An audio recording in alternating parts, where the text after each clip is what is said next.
अब देखो एक होता है एम्प्लॉय, ठीक है ना, और एक होता है सेल्फ एम्प्लॉय, और एक होता है इन्वेस्टर, और एक होता है बिजनेसमैन। अब सोचो ये इन्वेस्टर कौन होता है?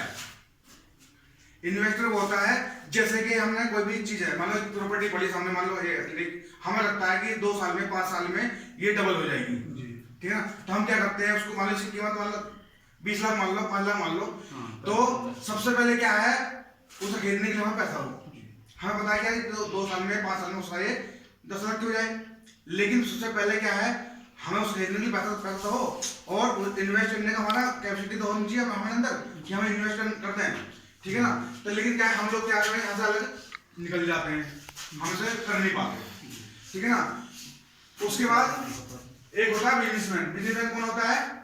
जैसे कि हमें कुछ बड़ा शोरूम खोलना है, खूब बड़ा शोरूम खोलना है, या कोई फैक्ट्री लगानी है, कोई कंपनी खोलनी है, जो बिजनेस होता है बड़ा, तो उसे कहते हैं होता है बिजनेसमैन। उसमें उसके लिए चाहिए क्या? सबसे पहले जगह चाहिए, फिर चाहिए क्या चाहिए हमें? पैसा चाहिए। फिर तीसरी क्या है, जो भी हम बिजनेस करने वाले हैं उसकी हमें नॉलेज भी होनी जरूरी है कि जो भी हम करेंगे बिजनेस, मान लो हमें एक शूज फैक्ट्री खोलनी है या शूज का शोरूम खोलना है, कपड़े का शोरूम खोलना है, उसके बारे में हमें नॉलेज का होना बहुत जरूरी है, ठीक है ना। उसके बाद तीसरी चीज, चौथी चीज आती है एक अच्छा आइडिया भी होना चाहिए कि हमें जो भी बिजनेस हम करने वाले हैं वो हम कि हमें अमरो अड्डे पे खोलना है या बदौर अड्डे पे खोलना है या मार्केट के अंदर से रहेगा, जहाँ भी खोलने वाला है, तो हम उसके बारे में भी हमें नॉलेज का होना जरूरी है। फिर तीसरी, चलो ठीक है, हमने जैसे भी मान लो उसमें हमें 50 लाख रुपए लगाने हैं उसी बिजनेस के अंदर, हमने जैसे भी करा, हमने किसी से उधार लिए, कुछ भी करा, हमने जो बिजनेस खोल दिया, सबसे बड़ी चीज इसमें क्या निकल कर आती है वो क्या होता है? रिस्क। क्योंकि बिजनेस के अंदर कामयाब जो वही होता है जो रिस्क ले सकता है, बट वरना बिजनेस के अंदर कामयाब नहीं होता। ये मैं सोचो कि मेरा प्रॉफिट होगा, तो इसलिए जो रिस्क लेता है वही इसमें बिजनेस में कामयाब होता है। तो हम लोग क्या करते हैं, यहाँ से भी अलग निकल जाते हैं, ठीक है ना। और एक होता है सेल्फ एम्प्लॉय। सेल्फ एम्प्लॉय कौन होता है?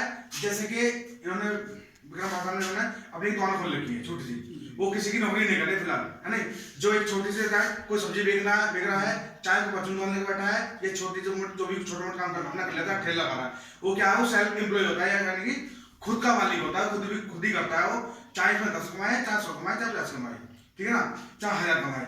अब सोचो कि अगर ये जो सेल्फ एम्प्लॉय है, परचून दुकान खोल के बैठे हैं, अगर ये इनको कोई घर में कुछ काम है, कुछ शादी है, कोई फंक्शन है, कुछ भी प्रोग्राम होता है, या मकान बनाने कुछ कर रहे हैं, इनके पास 10 दिन का टाइम नहीं है बिल्कुल भी, है ना, 10 दिन का बिल्कुल टाइम नहीं है, तो क्या इनकी इनकम होगी? सेल्फ एम्प्लॉय होता है क्योंकि जो है अगर वो दुकान जब दुकान खोलेगा, दुकान को सेट उठाएगा, दुकान में बैठेगा, उसमें समय देगा तो 2 रुपए कमाएगा, नहीं तो इनकम क्या आती है? जीरो, ठीक है। और एक होता है ये एम्प्लॉय। एम्प्लॉय कौन होता है? जो किसी के अंडर में काम करता है, जैसे मैं नौकरी करता हूँ, ठीक है, तो जैसे जो दूसरे के अंडर में काम करते हैं वो हमेशा वो होते हैं एम्प्लॉय।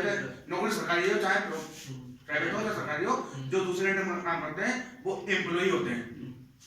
तुमने कभी देखा है कभी जो है नौकरी करने वाला करोड़पति बनता है?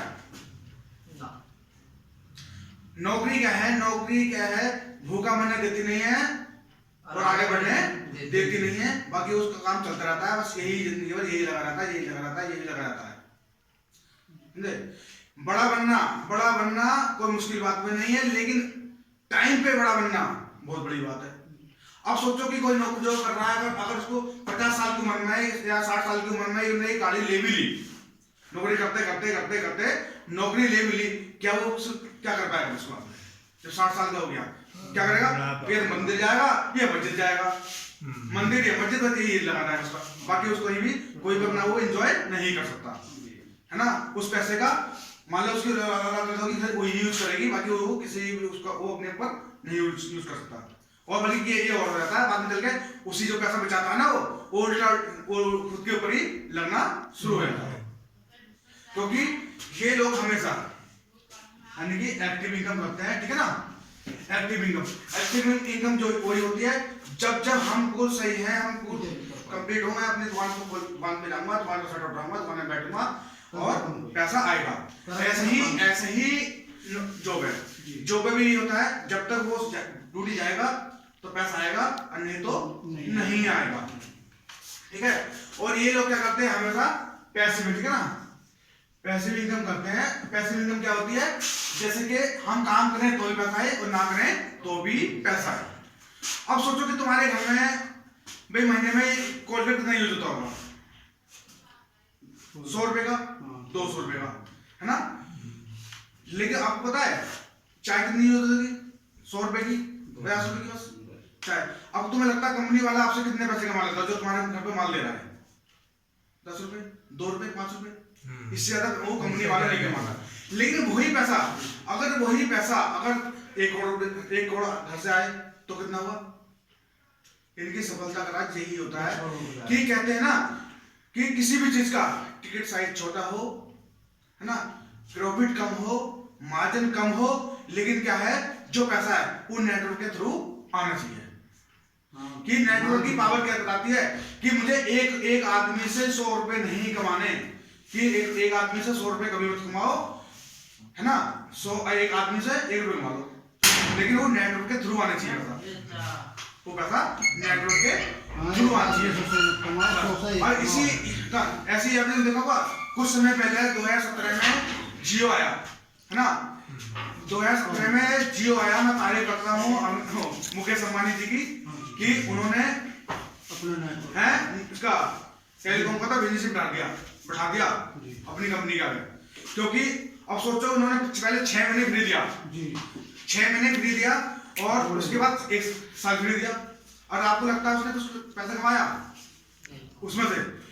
जब जियो आया था उससे पहले वो 1,500 करोड़ रुपया लगा चुके थे मुकेश अंबानी। लेकिन आज हर घर से क्योंकि उन्होंने सिर्फ क्या करा, पहले एक नेटवर्क बनाया, उन्होंने सिर्फ नेटवर्क बनाया, नेटवर्क खड़ा हो गया, 70 लाख लोगों का जब नेटवर्क खड़ा हो गया, आज अंबानी साहब हर घर से 200-300 रुपए ले लेते हैं, हर घर से ले लेते हैं और खुद से दे देते हैं। तो ये होता है नेटवर्क। अब सोचो जो हर घर से 1 करोड़, 2 करोड़, 10, 20 करोड़ घरों से अगर हर घर से 300 रुपए भी आ जाते हैं तो उसके पास कितना पैसा होगा। अगर मुकेश अंबानी इस दुनिया में ना रहे, क्या उसकी जो सिम आप यूज कर रहे हो क्या उसे तोड़ के फेंक दोगे? आप यूज करोगे, रिचार्ज कराओगे, यूज करोगे, लेकिन उसी घर वालों को पैसा जाते ही रहेगा, जिंदगी में जाएगा। ऐसे ही टाटा है, टाटा ने पहले क्या करता था, गाड़ी बनाता था, गाड़ी, लेकिन क्या कर उन्होंने दिमाग को यूज किया, दिमाग खर्च किया, मैंने उन्होंने देखा कि गाड़ी क्या है, गाड़ी तो जो बड़े लोग होते हैं वही खरीदते हैं, बाइक को खरीदते नहीं है। जब तो क्या हुआ, उन्होंने दिमाग लगाया अपने कि ऐसा कैसा हो कि मुझे हर घर से पैसा आए। उन्होंने टाटा चाय बना दी, टाटा नमक बना दी, आज टाटा साहब हर घर से पैसे ले, 4-25 पैसे ले, लेकिन खर्च जाते हैं। इसे कहते हैं नेटवर्क की पावर। ऐसे ही देखो, आज मैं आपको एक चीज बताने वाला हूँ। एक देखो यहाँ होती है कंपनी, मैं पहले इनडायरेक्ट सेलिंग बता रहा हूँ, जो इनडायरेक्ट सेलिंग होती है। यहाँ एक कंपनी होती है, यहाँ में मैन्युफैक्चरिंग होती है, और इसी समय आ गया आपके